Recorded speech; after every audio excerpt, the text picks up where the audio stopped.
On this episode of the Contagious Influencers of America, I've got the guy who invented the phrase, happy wife, happy life. And I'm talking about somebody, well, I'm not going to tell you who it is right now because you're going to be surprised. This is a truly inspirational story.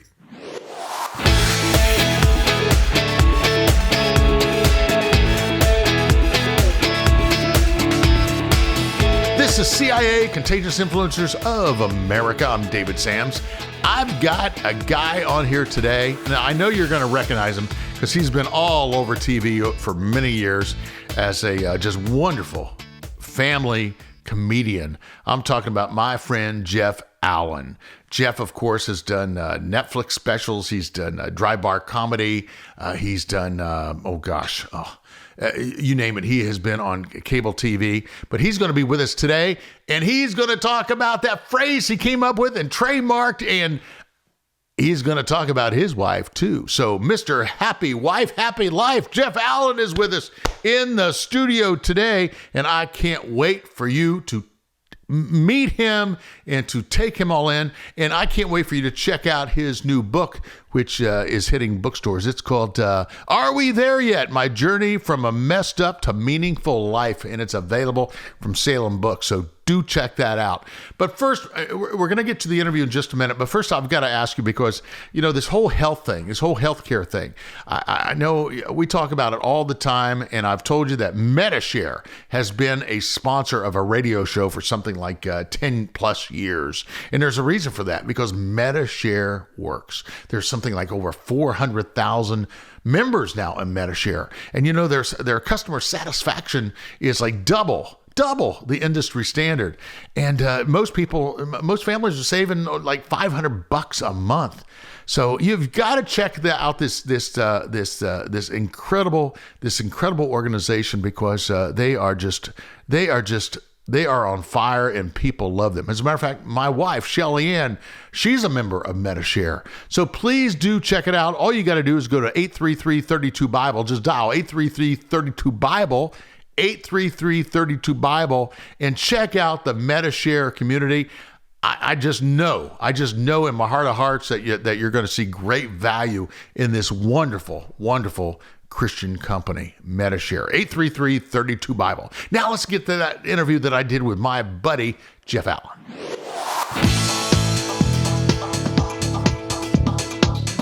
Hey, Jeff, welcome to the homestead, man. Nice to be here. My gosh, into the dungeon. You know, it's been a while since we talked about doing this, and you've had so much going on in your life, and including this book. Yes. And why did you finally sit down after all these years and decide to put this together? And how in the world did you come up with this very inventive title, Are We There Yet? Well, the Are We There Yet title is, it was interesting because when I started thinking about the book, is about a journey from recovery, from the minute I got into recovery to probably 8 years in when Christ captured my heart in our home. So that 8 years from 30 to 38, I realized about it. I don't know if it's human beings or just me, but I was pretty impatient. You know, when I went to a therapist for the first time, my first question was, how long am I going to be here? She's, well, an hour. I go, no, I mean, how long do I have to do this? I don't want to see you the rest of my life. So what's the end game here? And that's kind of the way I looked at when I read the book. I thought, you know, this is really, recovery is like a journey, and like you're in the back seat of a car. You're like a child because you're a neophyte when you walk into those rooms. You have no idea what recovery is going to look like, or you know, you're just so beaten up and broken. So I likened it to where you're on a journey with your parents in the back seat of the car. You have no idea where you're going, and they go to a rest area, and then they leave, and you got the keys to the car, and you don't even know you go right or left out of the parking lot. That's it. And then throughout all these little markers in your life, it's like, am I there? Am I done? Am I done? I remember one year I did a comedy show for a ministry that was for industry journalists, really hardcore atheist people. And they told me, just do comedy. They had a guy going up and going to do a testimony. And I started to leave the stage, and I decided to stand there and do 5 minutes of what I was going through. And I got emotional because I'm exhausted. I'm just tired. I want to be done. And I start crying. And anyway, I get done. It's like pin drop. I mean, these people have no idea what they just witnessed. For all they know, I was going to, off myself right there. And I get done. My wife walks over and goes, "What the hell was that?" And I go, "I don't know, sweetheart. I'm just tired." And I sat there, humiliated and ashamed that I did what I did. And right before I left, Jennifer O'Neill, who was there, came over, gave me a hug and said, "I know exactly how you feel." And I told my wife, I go, "Jennifer O'Neill, summer of 42. I go, "It was worth the tears." But that's kind of where the title came from. It's just, are we there yet? And I wanted, if we lived here, we'd be home by now, as a subtitle. But because to me, it was, Christians know this is not our home. And the graveyards are filled with millions of souls from despots who tried to create heaven on earth. Mm-hmm. To me, it was a poignant subtitle, but the publisher wanted, my journey from a messed up to a meaningful life. And it really was a search for just meaning at a point, there's things I write about in the book where my wife, Tammy, and she was just trying to shake me into functioning. I was constantly in my head and nothing ultimately would matter. I mean, it was like, I liken it to what I didn't know was I had a spiritual thirst. I didn't know that. I went in as an atheist. I didn't really want to get into the whole God thing, but they said, pray. I said, all right, to what? And they said, well, make something up. Thought that was odd. I mean, people tell you, what your problem is? You need a higher power. And I go, well, what is that? I mean, if I'm making up a deity, that makes me delusional. So, okay, God exists or he doesn't, but let's not pretend. I mean, when life happens, the death of a child, the loss of a job, cancer, and you're on your knees trying to find some comfort amidst this storm, and your brain is going, well, what are you praying to? What is this? It's not real. So, I understood that. So that was kind of the search for me. And the first book I ever read, I was at a therapist's office, and she said, do you read? I go, no, I don't read. I have attention issues, and I just never really got into reading. She goes, well, I'm going to give you a book. If you want to read it, read it. It was Road Less Traveled, Scott Peck's book. And I learned something about reading, that these seeds that you get that I've carried now for 30 years, plus years. But one of them was, life is difficult. That's the opening line of the book. Life is difficult. When it can be accepted as such, it no longer is difficult. It really is just a series of problems that need to be solved. And it's a different way of looking at life rather than looking at your circumstances defining you. The circumstances are just part of life, and you need to learn how to function amidst those. And the other one I read was Conflict. True love doesn't begin in a relationship. You can't have a true loving relationship without conflict. There's no such thing as a conflict-free love relationship. So he said that euphoria, that's an illusion that put there by God to keep the species going. I mean, without that initial attraction and the euphoria and the pheromones and all of that, we wouldn't be attracted, and then nothing would happen. But love doesn't begin until conflict enters. And his example was something simple, like you're on a couch one day and she says, I want Mexican food. You go, I want Chinese food. Well, now you got conflict, and now there's a chance. So that resonated with me because I hated conflict. And I had enough relationships prior to meeting my wife that I knew when conflict entered, I fled. I have a fight or flight response to conflict, basically from my childhood. Conflict resolution was I got thrown against the wall, and that was the end of the conflict. So I learned to just avoid it. I mean, and try doing that in a marriage. Try avoiding conflict in a marriage. That's a recipe for just disaster. And it was funny because I used to do a joke in my show about I hated conflict, and apparently God felt I needed someone in my life who loved conflict, because I would tell her, leave me alone, just leave me alone. I'd go to another room and she'd be on my heels. I go, why are you following me? I just need 5 minutes. And, so my reaction was to just rage, just absolute rage, just yell louder. and louder and smash and break. And one of the stories I tell in the book about an incident in New Jersey, we got into an argument, and the argument ended when I stood on a stool in the kitchen and I yelled at her until she fell to her knees and sobbed. And then I put my son to bed that night, and he goes, "Daddy, you win." I go, "What do you mean I win?" He goes, "You yell, Mommy cries. You win." And not one of my prouder moments. I went downstairs and I told Tammy I'm going to get help. She goes, "Thank you." And that led me to therapy. That was a start of a whole new journey, you know. And again, are we there yet? I mean, am I done? Am I done? And my therapist was great. She said, right now you make some pretty crappy choices. So when you make better choices and you can be your own therapist, then you're done with me. We're just going to see why you react the way you react to certain things. And I learned a lot, you know. Certainly as children, we're like a computer, an emotional computer. You can't verbalize your frustrations, so you learn to act them out, you know. And I learned anger and rage was a cover emotion for deep sadness. Made sense to me, you know. As a child, you just, because I would yell at my sons inappropriately, and I'd walk in and I would apologize. I'd say, "Look, man, I'm really sorry. I really am." I said, "You didn't deserve that from me." And I'd say, "How does that make you feel?" And my son would go, "It makes me feel sad." And I go, "Sad?" I said, "It's okay to be angry with me, son. It's okay." He goes, "No, Daddy, you make me sad." And that's when I remembered the therapy telling me that, you know, so a child feels sadness when his parents yell and scream or whatever they do, till the point comes where you just don't want to feel sad anymore.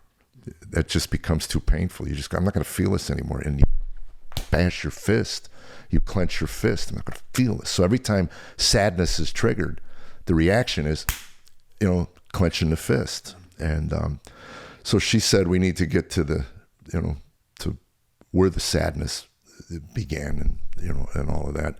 So it was a process. I wrote about a lot of it in the book. I always tell audiences, if you can get through the first 6 chapters without killing yourself, it's actually an uplifting tale. You know, but we wanted. I said to because Tammy asked, "Why do you want to share some of the, you know, these really shameful things?" And I go, "Because when you say to somebody, 'I was an angry man,' everybody has, you know, okay, you know, all right, we're all angry. We all get it, you know. But when you cite an example of standing on a stool and screaming at your wife, I mean, this is what she put up with." So the first chapter begins with how we met. I proposed to her at Cleveland Baggage Claim because I wanted the reader to fall in love with my romantic side, you know. So I was on a red eye from LA. We had known each other maybe 3 months. She had a 2-year-old son, single mom. I played dad for a week in LA with her. And in January and April, I decided I'm going to ask her to marry me. I had no ring. I had no plan. Just an impulse thing, you know. And anyway, I said, "You want to get married?" And she thought about it. And this is a direct quote. She said, "Yeah, I guess, if that's what you want." That's how excited she was at the prospect. I think somewhere deep in the recesses of her soul, she knew that the baggage we were getting that day at the airport wasn't just the luggage. And anyway, the chapter ends 7 years later. First chapter ends. I find out she's having an affair in California. And I tell her to come home, get on a plane now. And her friend called me 2 hours later and said she's too devastated to fly. She's going to come home in the morning. And I truly believe, had she come home that night, we would not be married today. I would have cut her verbally in ways that I probably couldn't have recovered from. I was angry. But I had one night alone with that God I didn't believe in, you know, and reminded me of what kind of man I was. You know, there's a great saying, every man needs to get downwind from himself. And I got downwind that night. I really did. I was exhausted. Pacing my room like a caged cat. How could you? What is she, you know? And then remember the time in New Jersey, remember the time in Boston, remember the time, you know, and I ended up just falling on my face, just going, I went from how could she to how could she not. I mean, she gave me 7 years. So the next day I picked her up at the airport. I gave her a hug and a kiss. She goes, that's it. I go, that's all I got, babe. We're a mess. If what you want is in California, you can have it. I'm not going to stand in your way. I don't blame you. But if you want this to work, you got to take 50% of the blame for the mess we're in. If it gets 51-49, the resentments will kill us. We'll just blame each other, and nothing will get resolved. So you own your half, I'll own my half, and let's just see what we can do. And it took a good year, maybe, and I'm in the midst of all of that. I met a guy that put the Bible in my hands, and I was the full-blown nihilist, I guess. It was years later I heard the term nihilism, and I looked it up. I went, I lived that. Nothing mattered. My favorite story in the book is about the gerbil. I got fascinated with my son's gerbil. And about a half an hour of watching this thing go back and forth, Tammy walks by for like the fourth time. She goes, what's with you and the gerbil? I go, look at it. It gets sticks on one side, brings them over to the other, stacks them up, and then spins around on the wheel for a bit and then gets tired of that. He brings the sticks back over, stacks them up. She goes, so what? I go, it's our life. She goes, what are you talking about? And I go, if I project 10, 15, 20 years from now, that's what we do. We buy things, they wear out, we take them to the landfill. If I'm lucky, I get a sitcom deal, a movie deal, make a lot of money. But they're still sticks. But they're nicer sticks, but they all wear out and wind up in the landfill. Vegas is our wheel, or maybe we take the kids to Disneyland. And I looked at her and I said, if this is my life for the next 15 years, just buying and getting sticks, I'm checking out. She said, you checked out years ago. We're losing the house, Jeff. Is that an important stick for you? I go, I don't care. I want to care. I just don't. I always tell audiences, I go, if you're in a relationship today that's full of acrimony, wait till you get to apathy. She couldn't shake me and get me to respond. I just didn't care. I tried to, and I like, again, that spiritual thirst. I would read, whether it was New Age or Buddhism, my favorite line about Buddhism was, Buddha says your desires are what's causing all your misery. Well, I couldn't get rid of my desire to get rid of my desires. It was this perpetuating circle. Paul talks about it's our nature, that dying to yourself, and that resonates more with me. It's my nature is what's causes the misery in my life today. But back then, she would look at me and go, I can't make the money you make. Otherwise I would. I'd do everything if I could. I can't. You signed on to things and you're bailing. You're bailing out. And I got it. I understood it. And when I finally met this guy on the road, he was a multimillionaire businessman. And I was attracted to his money and the golf courses he can get me on. You tell me God doesn't know your heart, And what I didn't know was he was a Bible-believing Christian. He was just sold his business to some foreign entity and made a lot of money and wanted to do comedy. And we were on a golf course in Florida. I don't know. I had heard he can get me on Augusta National. So I just called my agent and said, I'm going to work with him. I don't care if he's funny or not. And we're in a golf course. I'm reading Ayn Rand now. And I'm realizing that, okay, if it's money, then capitalism, Ayn Rand's all about capitalism. And I always said if I wasn't a Bible-believing Christian, I'd be an objectivist. I'd be an Ayn Rand objectivist. I loved her stuff. I loved Atlas Shrugged. Probably read it 3 times now. And anyway, I'm asking him, how do you accumulate wealth? And he says, you don't want a lot of money. I go, what do you mean I don't want a lot of money? He goes, you can't handle what little you have. Just in our conversations, you're going bankrupt on what little you have. So be a burden. And at some point he said, you really can't even begin to enjoy the creation till you have a relationship with the one who created it. And I went, oh, that's kind of cool. Where'd you read that? He goes, well, the relationship part's the Bible. It's about Jesus. And my hackles went up, Jesus. Anyway, a couple holes. He said something else. I go, that's great. Where'd you read the Bible? And he goes, I said, stop it with the Bible. He goes, what do you mean? I go, well, who actually reads the Bible? And he said, I do. I go, really? He goes, what's your problem? I go, well, it's a little archaic. God's word. Come on, really? And he says, what's in the Bible you don't think is true? I go, I don't know. I never read it. I'm an atheist. He goes, you're not an atheist. You're a moron. And, so you ask, how so? What do you mean? And he said, it's the most influential book in the history of the world. It's the most influential book in the history of the world. The entire Western civilization is built on the foundation of that book. You can't even crack it open. That's just lazy and moronic. And then he went on to explain something about omniscient beings, and in order to truly deny an absolute negative, what you're denying exists as an omniscient being. In order to deny that, you yourself have to be omniscient. Self-defeating argument. You can't defend an absolute negative. And I looked at him and said, what? He goes, you're not smart enough to be an atheist. That's what I'm telling you, man. But I go to a church in Denton, Texas. He teaches the Bible. He's a smart man, and I think you would enjoy him. If you won't mind, I'll sign you up for his Bible tapes. And that was the beginning of our friendship. And collected them for about a year, never opened one up. And every conversation we had ended the same way. How you and Tammy doing? Not too good, Phil. We're going to probably get that divorce, And we ended up 10 minutes from divorce court, had papers filled out, notarized. And she said, pull over. I thought she was going to be sick. And she said, let's go home. And I said, you're out, finally. She goes, what do you mean? I go, we filed these papers, sweetheart. You're done. You deserve better than me. I loved her. I just felt I was tainted, damaged, beyond repair. Anyway, we went home, and then eventually she took the kids, and I opened up. My first tape was Ecclesiastes.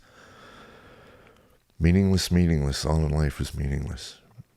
And I went, yes. That was the deepest, most profound truth I'd ever heard. Never those self-help books. They never tell you that it's pointless and meaningless. They just tell you to stand in front of the mirror and affirm yourself, as if you can do that.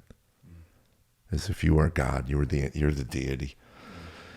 So my first sermon, basically what I got out of it was, life without God will have no meaning. Yes, without meaning there's no purpose to your life, no point. And then you might as well commit suicide. And I think if that's in the Bible, I want to get to know more. I don't know if I opened up John or Matthew or anything. I don't know if I would have stuck with it. But that hit me.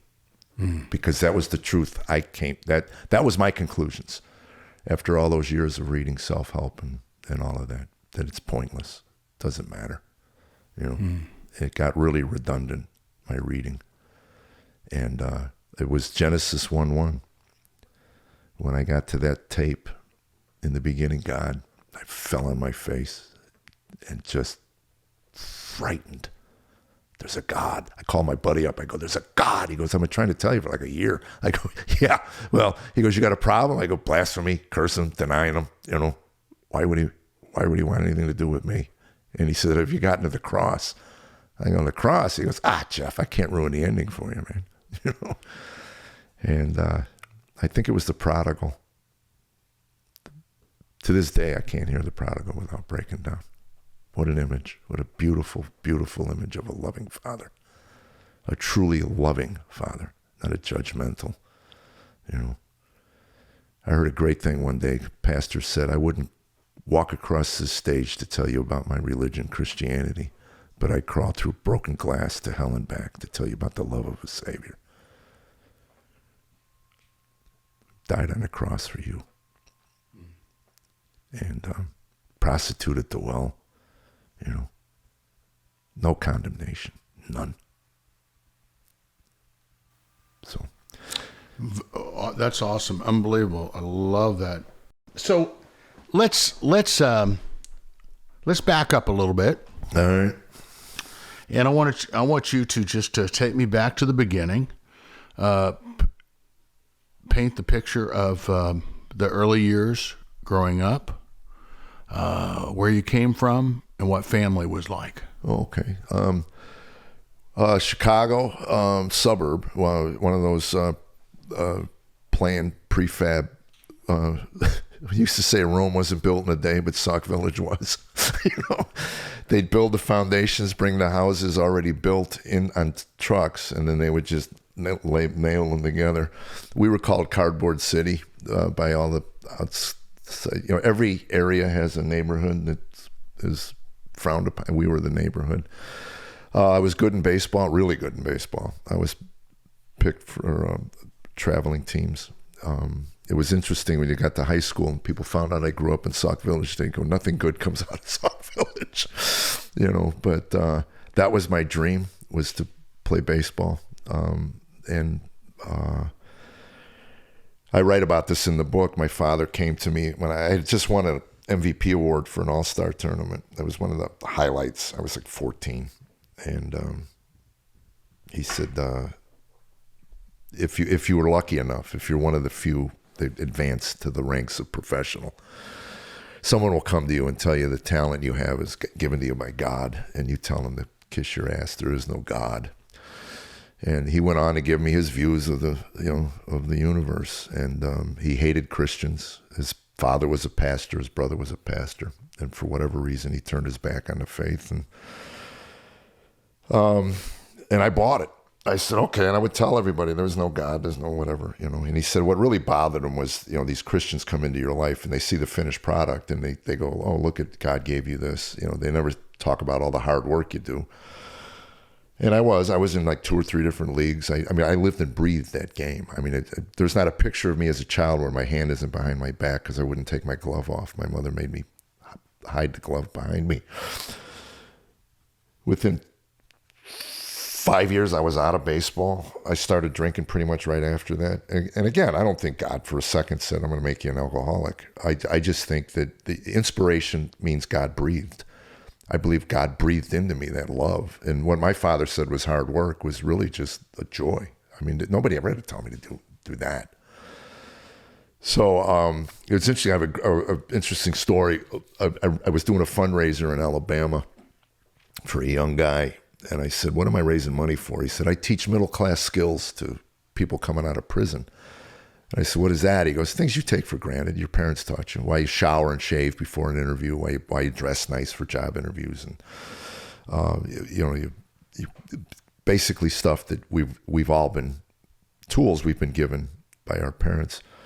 And I said, did you always want to do this? He goes, oh, no, I went to Harvard. I got an MBA. I was going to manage a hedge fund. And so what happened? He goes, well, God happened.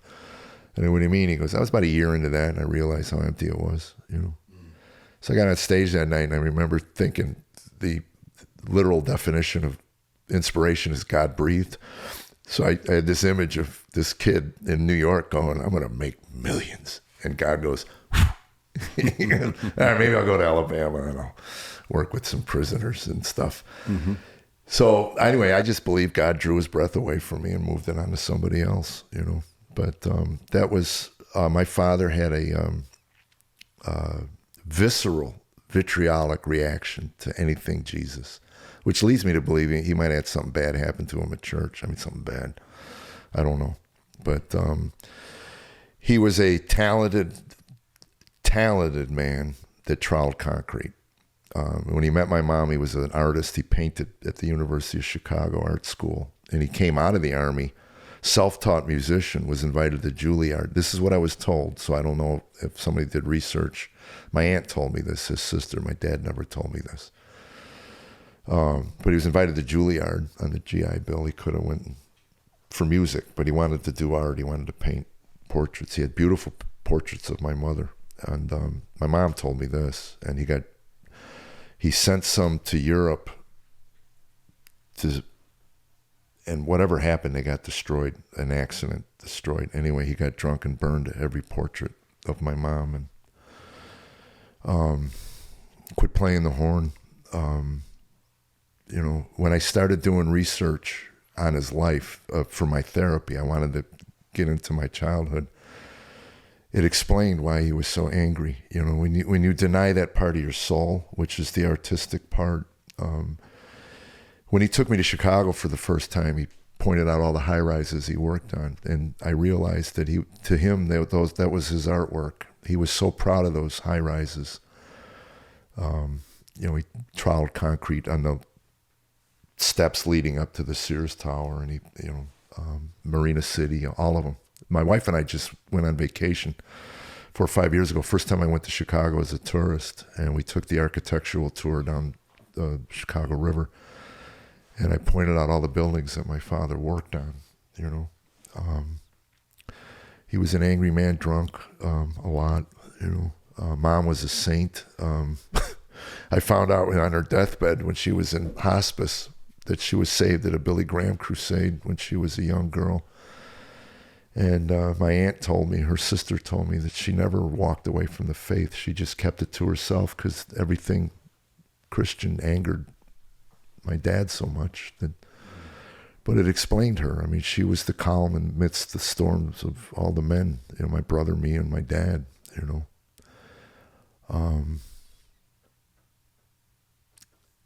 Yeah, I still find myself talking to her, you know. My dad was a different issue. I don't think I cried for months. I ran into the little thing we put together for his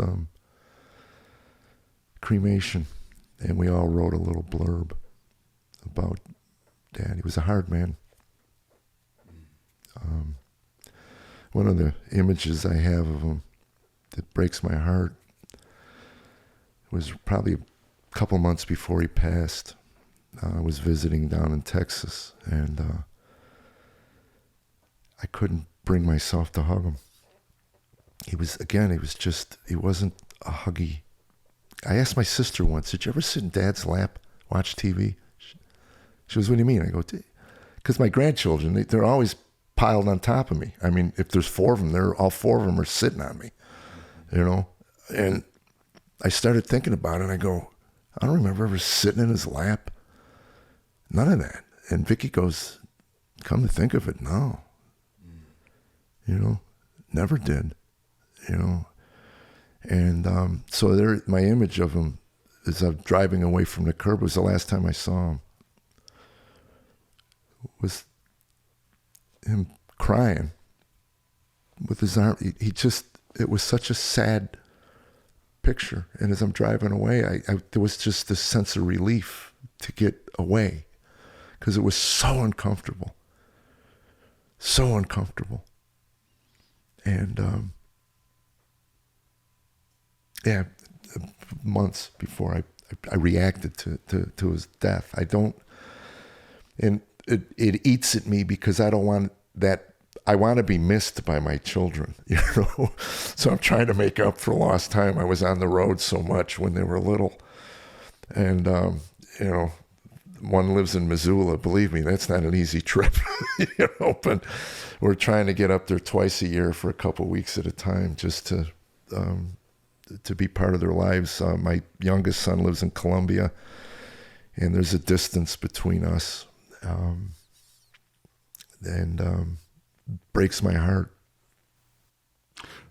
So your move into comedy, was it to get away from all that, to contrast that? Well, it's interesting. I saw my brother was a musician, very good musician. And anyway, he was 5 years older than me. So he's working a club in Chicago.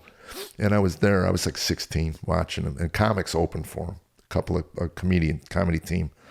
And I had seen Tom Dreesen when I was a kid. He was a Chicago comic who went on to do big things. And I just wondered, I remember sitting there going, God, I'd love to do that. How do you do that? I mean, it's not like part of career day in high school. You know, there's not a booth set up for stand-ups. So anyway, I don't know, years went by. So I was 16, so 6 years, I was 22, and I'm working for a jewelry company, and someone says, you want to go to the Comedy Cottage? And I go, Comedy Cottage, what's that? It's a club where all these comedians go up one after another. I go, what? You know, well, I went in, and that was it. That was August. It took me till November, Thanksgiving night, to work the courage up. And I was doing close-up magic at parties and stuff to feed that. But I really wanted to do stand-up. And that was it. I started, and I was awful. It was weeks before I realized people actually prepared material. I used to just go up and talk about my day, and I bombed horrifically. There were nights I'd look at the crowd and I would draw a blank and run off. I wouldn't do 8 seconds. I'd just go, I can't think, and I'd leave.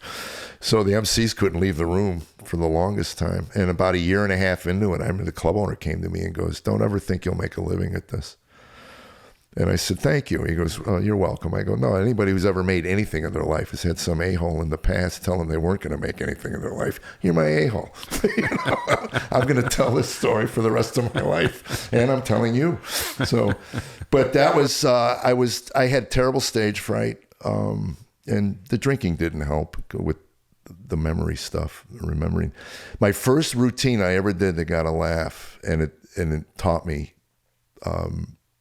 I had a VW Bug that was always breaking down. I had to park it on a hill because I couldn't afford to put a starter in it, so I had to run it down the hill, pop the clutch, and go. So I always parked it on a downslope, with the emergency brake on. So one day I was late because the car broke down, and I ran the last mile and a half to the club so I could make my time. I got in there just, and I hit the stage just screaming about this piece of crap Bug. Anybody own one of these things? I mean, if you're lucky, I get the God forbid, get the heater actually working. It'll burn every hair off your ankle. It's like a blowtorch on the floorboard.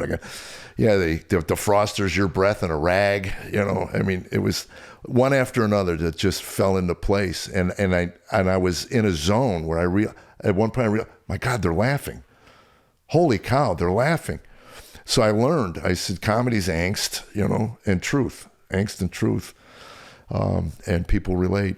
So it was really the first thing I ever did that I wrote in a notebook and said, and I did it for years. I mean, 25 years I did that, and then they ruined everything by creating a Volkswagen that actually worked,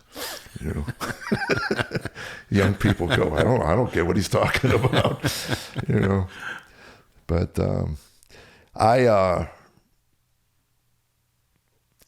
don't know if there was any psychological, I do remember, and I wrote about this in the book,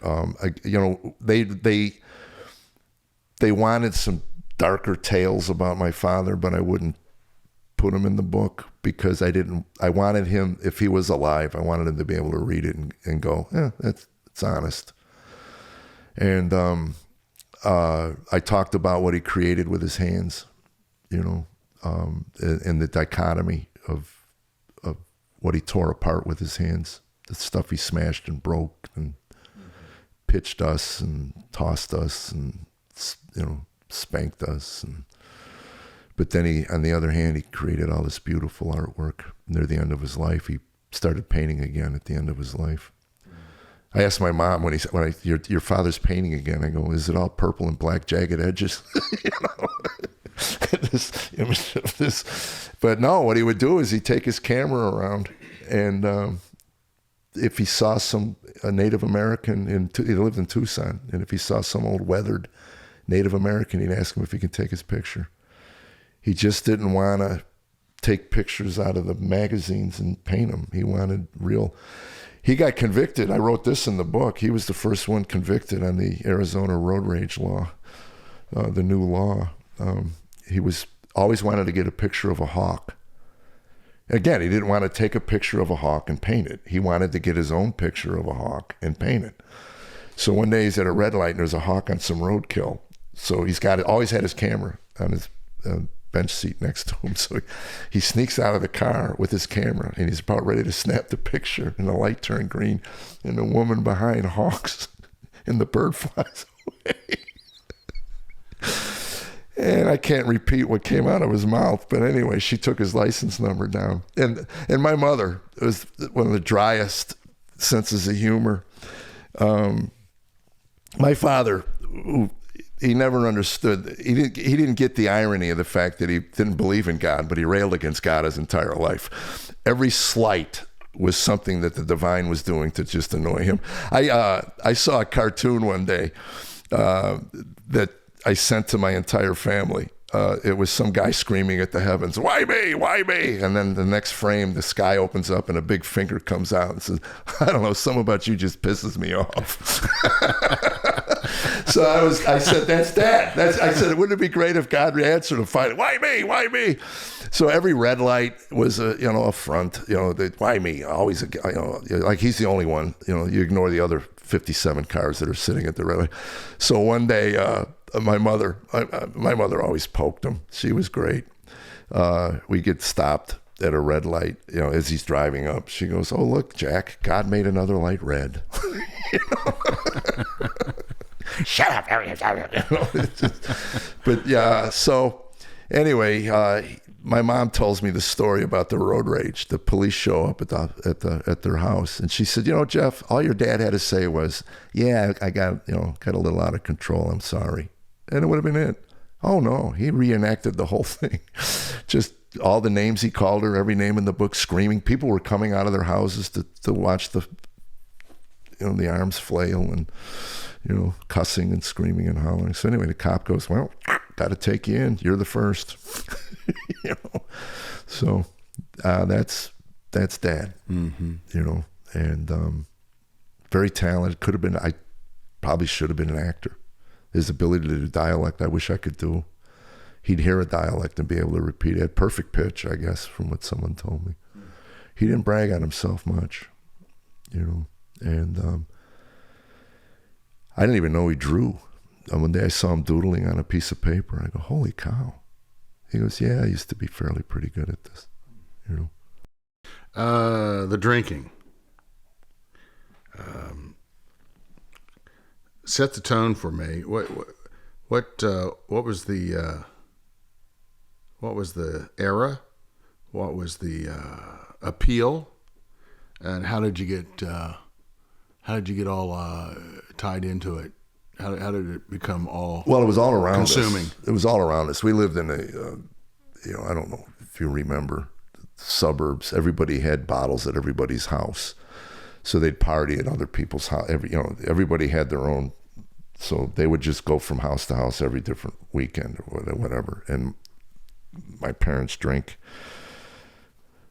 My father drank all the time. My mother, she said she didn't even start till she was 38. She said, if you can't beat them, join them, And she just got tired of wiping up the vomit, I guess. I don't know. But my sister's wedding was really the first big drunk, and I found it.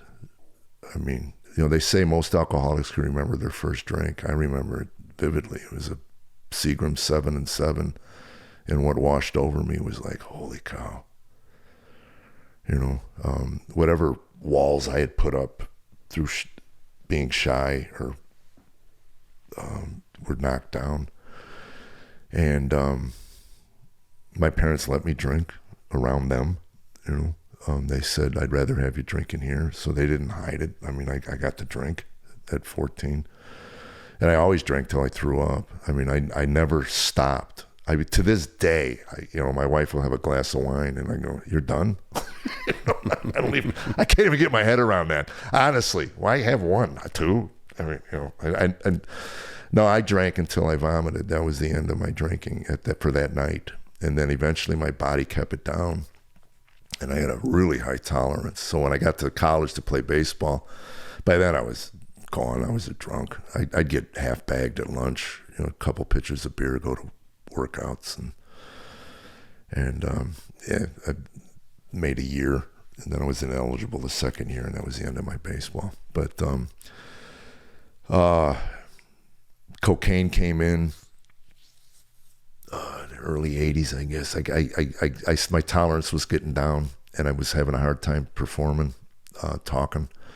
So I found if I did coke or meth, I could talk. And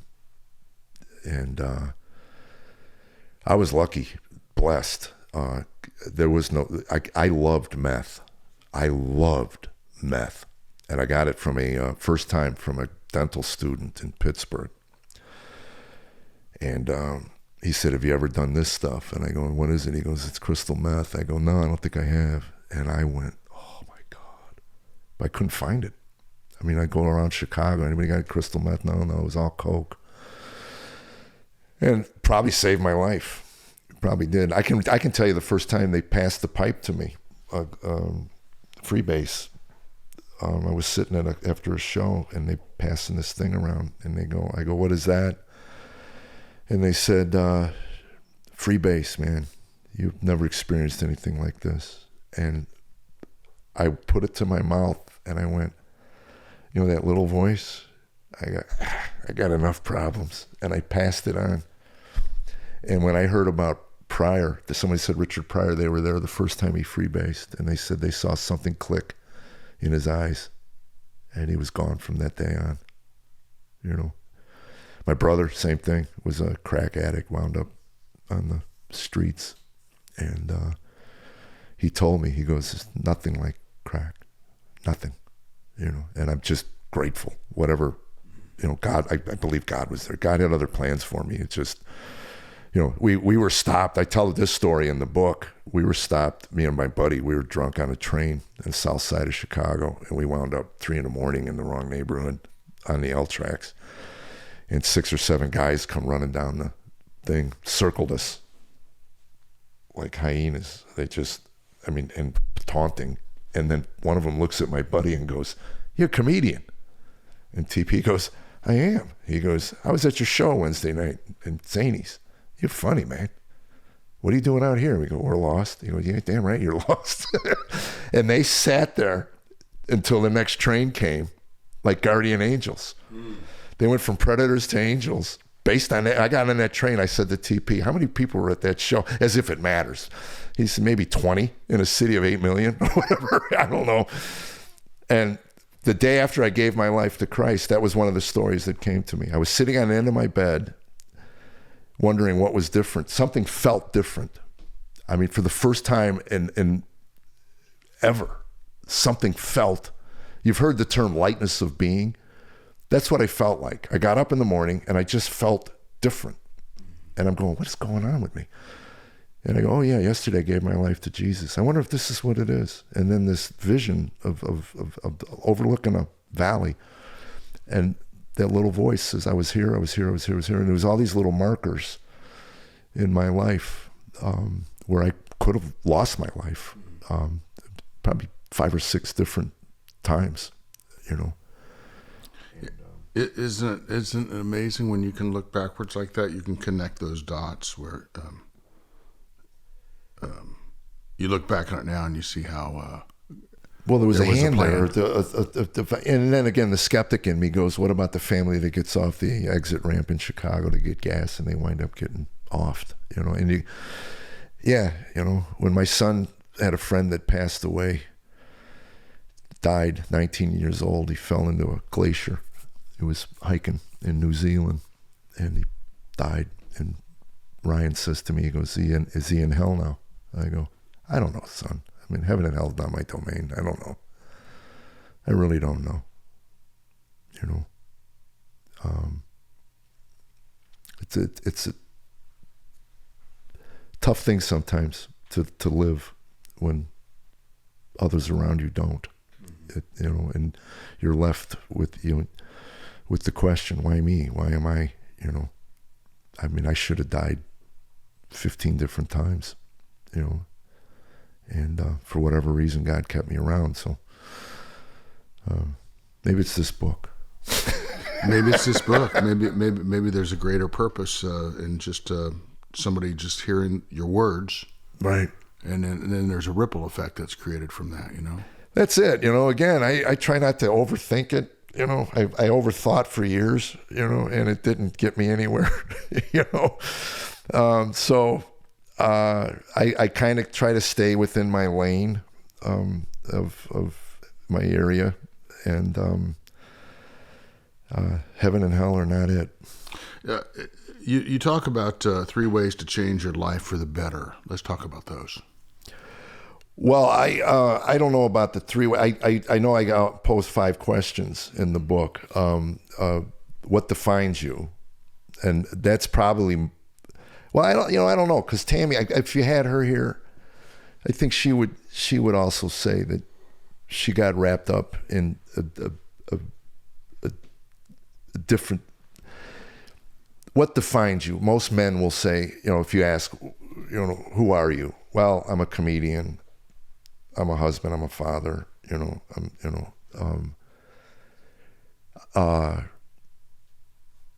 For me, the definition kept changing with circumstances. So the misery that comes along with that constant change. I think John Paul Sartre, one of them, I don't know, he was an atheist.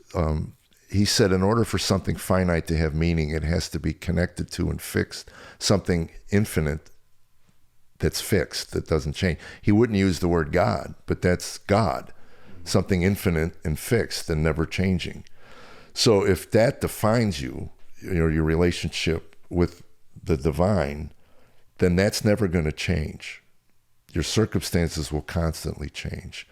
So that's the first question, what defines you? And then it's like, what do you value?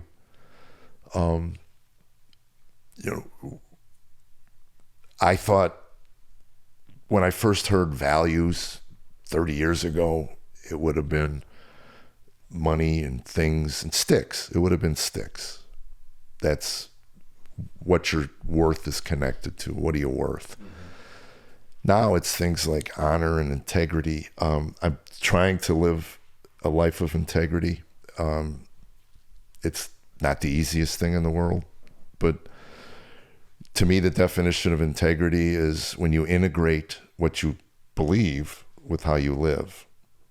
So there's no hypocrisy connected to it. And I don't know about any other Christian, but I still struggle with my nature, and to integrate that. But I have the Holy Spirit within me to remind me of when I'm not integrated. And there's this level of discomfort and this desire to please that spirit. So I get up, I dust myself off, I repent, and I try to do better the next day, when I raise my voice to my wife. And, her upbringing, every time somebody raised their voice, she got hit. So loud voices frighten her to death. So, and it's interesting because I told her, I said, I have no inside voice. I've had to learn to have an inside voice. We're just a very loud family. What voices do you listen to? Where are you getting your information from? It's interesting. I heard a great line in an AA talk one day.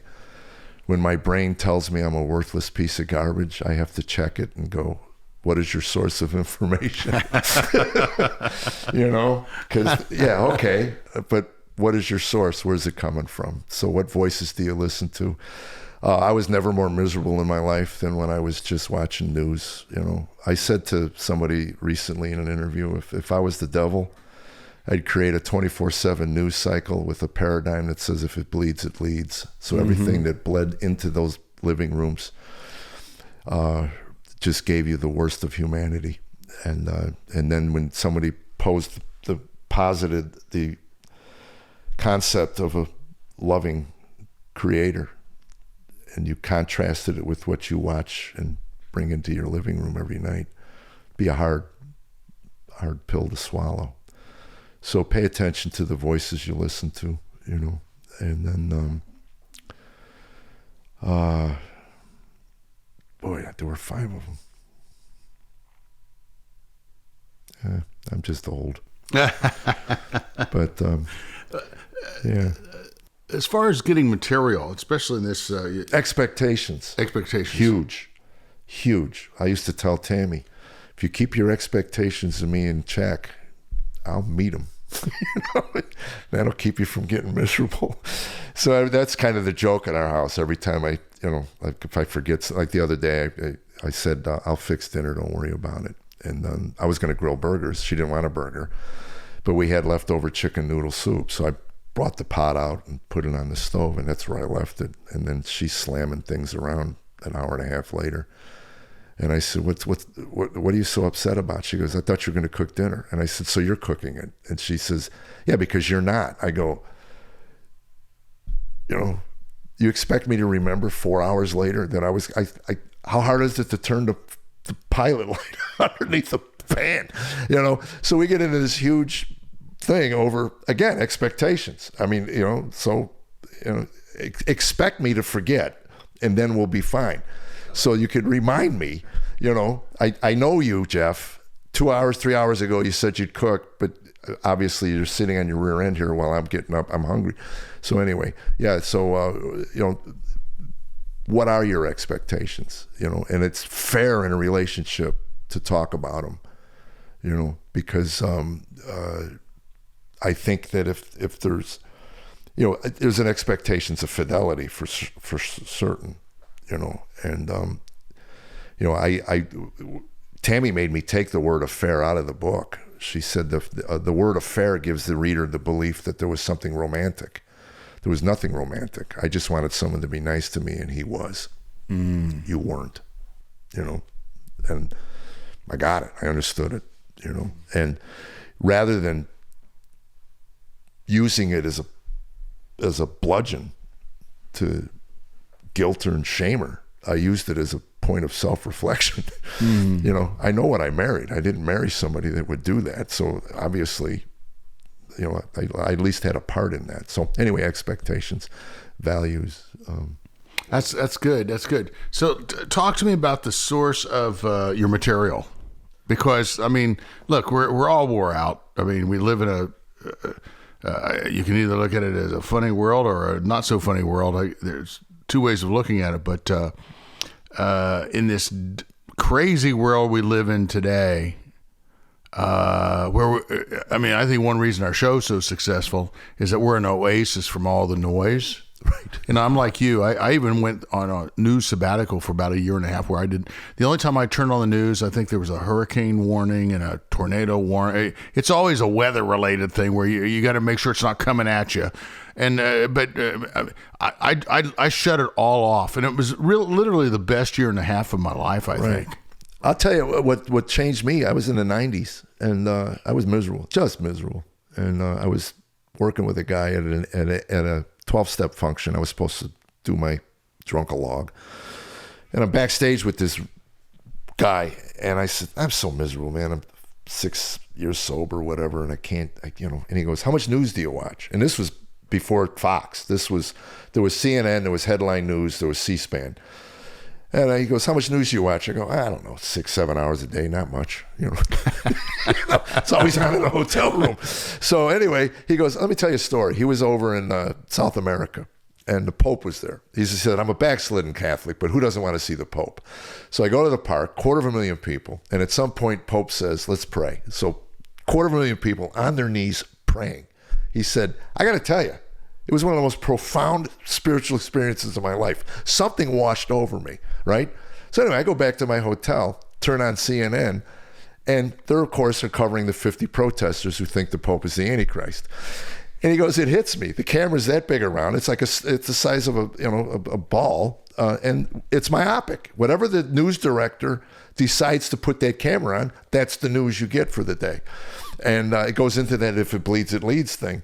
And he said, just shut it off, man. So, and I did. I shut it off. And, I'd like to say everything got perfect. But I'll tell you what, my misery levels sure went down. And you realize you have absolutely no control. But I was told, I do comedy inside out. I work inside out. I was enraged for years. And believe me, it showed in my comedy. I had female club owners that wouldn't hire me because of the way I talked about my wife. They would call my agent and go, I can't have him in here anymore. He's just a vicious human being.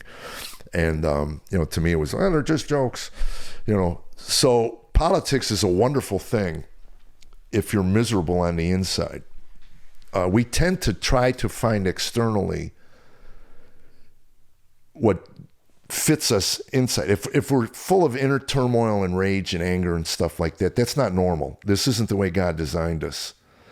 There should be some semblance of peace in all of us. So if it's not, you're going to look externally for something. And politics is wonderful because you can just point your finger. And they've made it really easy now because everything's about a group. Everything's collective in a group. So you can point at a group, you can point at a party, you can point at this. And why are you so angry? Because them,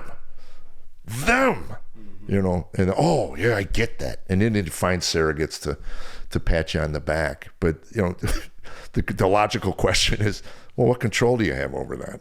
Well, none. So shut up. Get some Rocky Road ice cream and drink a Dr. Pepper, and but that's what politics, so I don't do it in my show. I make a couple cracks, it's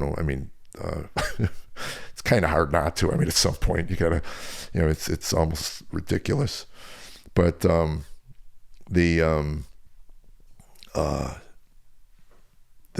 material comes from, Tammy gives me a lot. She came home one day from the doctor, and I said, "What'd he say?" She goes, "Oh God, Jeff, if I was part of a wildebeest herd, the lions would be circling me," And I wrote it down, and I wrote a whole story around that line. Mm-hmm. I just thought that was such a funny picture of, if I was part of a wildebeest herd, the lions would be circling me. I mean, it just, and then the latest one, we were on the trip to Montana, and we were in the car a lot driving. And I looked at her at one point and I said, we are at a point in our marriage where every conversation we have turns into a game of charades. Together, we can't remember a thing. It's just this constant picking, and the example I give is, she'll go, "I saw the guy you worked with in New York on TV the other day." "Oh, who was that?" "I don't remember his name, Jeff. It was New York." I go, "Was it New York City?" She goes, "Oh, well, I don't think, was it Rochester? No. Was it Buffalo? No. Was it Syracuse?" "Those are the only places I work in New York, Tammy." "Well, maybe it wasn't New York, Jeff." I go, "What do you look like?" "Well, he was a white guy." "Well, that narrows it down, baby, "Was he tall?" "Well, he's your height." "So 6 foot?" "Well, he wasn't that tall." "Then he's not my height." I mean, and then it just eventually drifts off, to staring out the window. And I never get it, find out who it is, until 2:00 in the morning, she wakes me up. "Jeff Jenna, that's the guy, Jeff Jenna." And so anyway, that's kind of the genesis of the new one I'm working on. And it had nothing to do with any of those things. Nothing at all, But we're constantly doing that, Hey, let's go get that. Remember that place we ate in California? So how long have you two been together? 37 years just passed. So it's through it all and all the craziness and the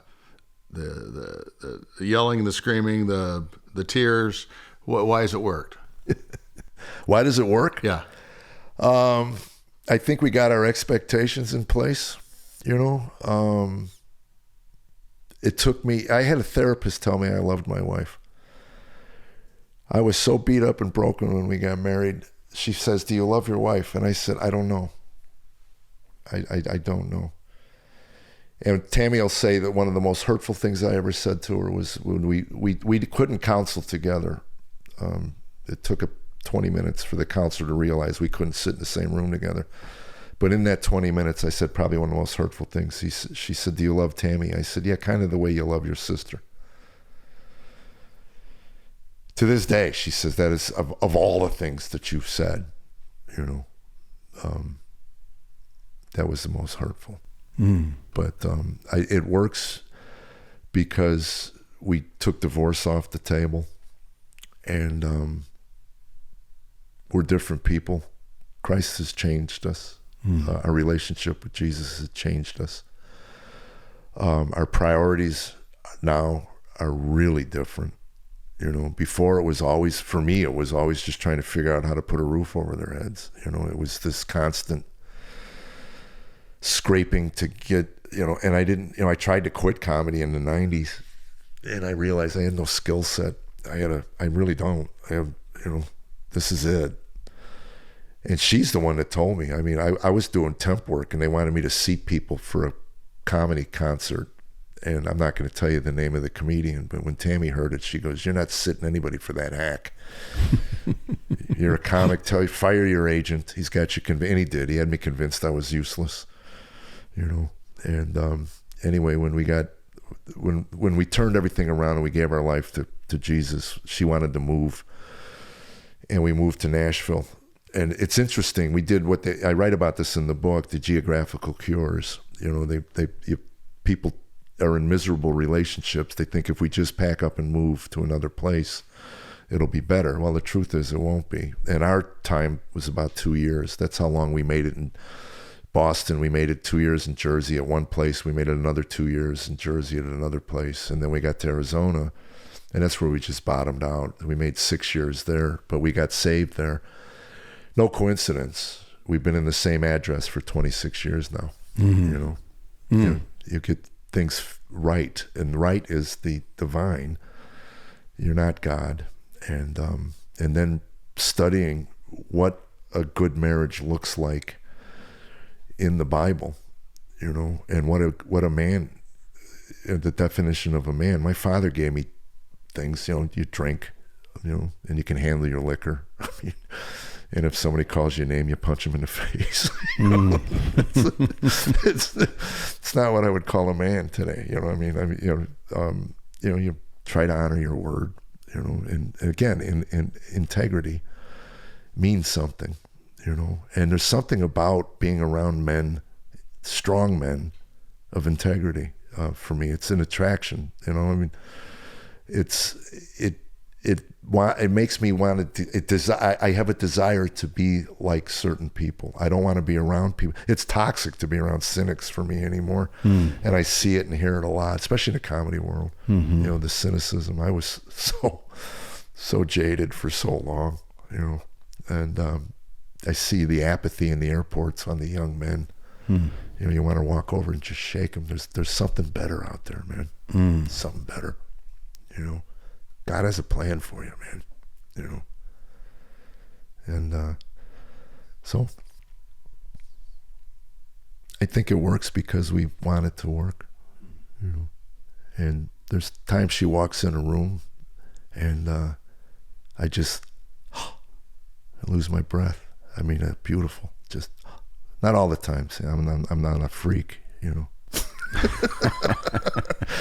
I call them divine sparks. It's like as if the God has got these two flints and he's trying to hit your heart. Going, look at her, you know, look at her, and then finally just, wow, you know. And, okay, what is the one joke that you once told that you wish you could take back? Oh, I don't know if I have one. I'm, you know, God, for whatever reason, the last 20 some years has given me a pretty good control over my tongue. I'll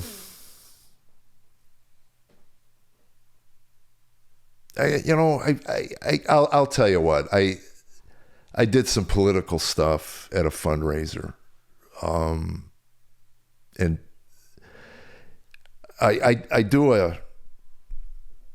I do a crack about Biden. I said, I do a joke that is irrelevant to anything, but it's about Joe Biden. And anyway, I said I got an email from a woman in South Carolina. I was at a theater show. I did page and a half. You know, you need to quit picking on. I mean, I had one joke I did on Biden. You need to quit picking on our president. He's just trying to save the free world, you know. And people laugh. I always go, "You made me laugh too," you know. You know, and I made a comment that, you know, I'm not a bright guy, but if you're worried about the free world, you might not want to leave $85 billion in military hardware in the hands of a 16th century worldview. That's the first thing I would do. But anyway, what do I know? So anyway, I go down the whole thing. I read the whole thing, page and a half, and all of this. And I wrote her back. I said, I normally don't reply to emails. I get too many of them, but yours intrigued me. And I said, I have only one question for you. And you don't even have to reply to me. Just answer to yourself honestly. If you owned a Starbucks, would you let Joe Biden work the register? And I said, you know you wouldn't, so shut up. And well, anyway, I'm at a fundraiser, and 4 people stand up and walk out. And I remember going to the people who hired me, and I said, I want to apologize. He goes, don't worry about it. I go, fundraiser.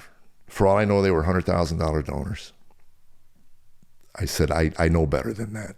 I said, the problem is I've been in clubs for the last 3 months and not doing fundraisers. But anyway, that was kind of regretful. But, you know, and I do a whole thing. I said, you would let Joe greet at the door. He's an affable guy, and he loves telling stories. So he would regale your Starbucks customers with stories how years ago he walked the Colombian forest with Juan Valdez himself, you know, and he personally handpicked those beans they're roasting for your cup of coffee now, and you'd be so happy. You know, it's just, thanks, Joe. I just had a cup of Joe with Joe. So, you know, how do I tip you, Joe? Well, Venmo me at 10% for the big guy. And you can really help me out if you just run it through my son Hunter's account. All I can say is if I own Costco, I certainly wouldn't want Joe checking the receipts of the people walking out the door. It just kills me. I mean, again, I have friends that, and I don't know.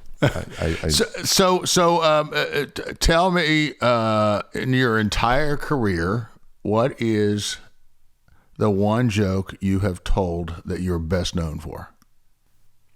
Well, I can tell you the phrase "happy wife, happy life," probably, but. So you're the one. Yeah. Yeah, I did. I had it trademarked. And then I sued Jersey Housewives or Bravo. Somebody, I hired a trademark attorney here in Nashville. Anyway, they gave me $25,000, admitted no wrongdoing, and my legal fees were $28,000. So I told Tammy, we can go broke defending this trademark. It's just out there. So I get emails all the time. It's in movies. It's in this and that. I just wanted a licensing deal from Lebanon, a Cracker Barrel. I just thought, there'd be kind of a cute thing to put on a coffee mug. Yeah. But anyway. That's pretty cool. Yeah. So you're the one. Yeah. I've heard that forever. Yeah. My friend Bud Paxton, I'm sure you knew Bud. Oh, I did a pilot for him. Yeah, you did. That's right. I did a sitcom pilot. Yeah, for he him. used to tell me that all the time. I think I broke him. I think my pilot was the bankrupt. I think that's what set him up. You're the one. I'm the one. Yeah, I call it my $850,000 paperweight. It's yeah. That was quite an experience.